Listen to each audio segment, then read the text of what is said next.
రామగుండం కార్పొరేషన్లో గతంలో ₹1 దహన సంస్కారాలు ఏర్పాటు కార్పొరేషన్ వారు నిర్వహించేది. కానీ గత 2 సంవత్సరాలుగా అట్టి కార్యక్రమాన్ని నిర్వహించడం లేదని, నూతన పాలకవర్గం ఏర్పడినందున ₹1 దహన సంస్కారాల కార్యక్రమాలు మళ్లీ పునరుద్ధరించాలని మేయర్ మహంకాళి స్వామి, సిపిఐ కార్పొరేటర్ మార్కపురి సూర్య విజ్ఞప్తి చేశారు. అనంతరం సిపిఐ కార్పొరేటర్ మార్కపురి సూర్య మాట్లాడుతూ, రామగుండం కార్పొరేషన్లోని పేద, దళిత, బహుజన ప్రజలు వారికి సంబంధించిన వారు మరణించినప్పుడు ₹1తో జరిగే దహన సంస్కారాల కార్యక్రమంలో కొంత చేయూత లభించేదని, ఆర్థికంగా చితికిపోయిన పేదలకు ఈ కార్యక్రమం ద్వారా కార్పొరేషన్ సహాయం చేసేదని, కానీ గత కొన్ని రోజులుగా ఈ కార్యక్రమాల నిర్వహణ లేకపోవడం వల్ల చాలా మంది పేదలు, మధ్యతరగతి కుటుంబాలు ఇబ్బంది గురవుతున్నారని వారన్నారు.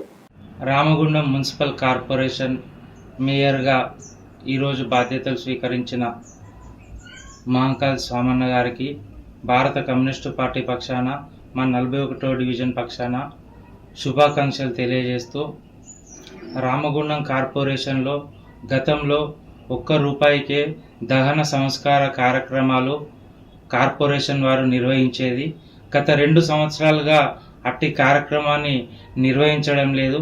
అనేక మంది పేద, దళిత, బహుజన వర్గాలు, కార్మికులకు సంబంధించినటువంటి అనేక కుటుంబాలు ఇబ్బందులకు గురవుతూ ఉన్నారు. అలాంటి పరిస్థితుల్లో నూతన పాలకవర్గం ఏర్పడినందున గౌరవ మేయర్ గారికి భారత కమ్యూనిస్టు పార్టీ పక్షాన మీకు విజ్ఞప్తి చేస్తూ ఉన్నాం. కార్పొరేషన్ నుండి ₹1కి దహన సంస్కారాల కార్యక్రమాలు మళ్ళీ పునరుద్ధరించాలి.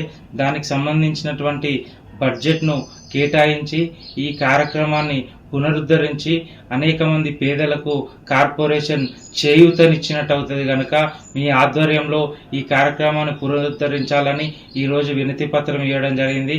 కార్పొరేషన్ పరిధిలో ఉన్నటువంటి అనేక మంది పేదలు, ఆర్థికంగా చితికిపోయినటువంటి అనేక కుటుంబాలు, చనిపోయిన కుటుంబాలకు సహాయం చేసే పరిస్థితుల్లో వాళ్ళు ఉండని పరిస్థితుల్లో కార్పొరేషన్ వారు ₹1కే చేసే దహన సంస్కారాలు వాళ్ళకి ఎంతో కొంత ఉపయోగపడితే గనక పాలకవర్గంగా ఏర్పడినందున వెంటనే ఈ కార్యక్రమాన్ని పునరుద్ధరించి పేద ప్రజలకు న్యాయం చేయాలని కమ్యూనిస్టు పార్టీగా డిమాండ్ చేస్తా ఉన్నాం.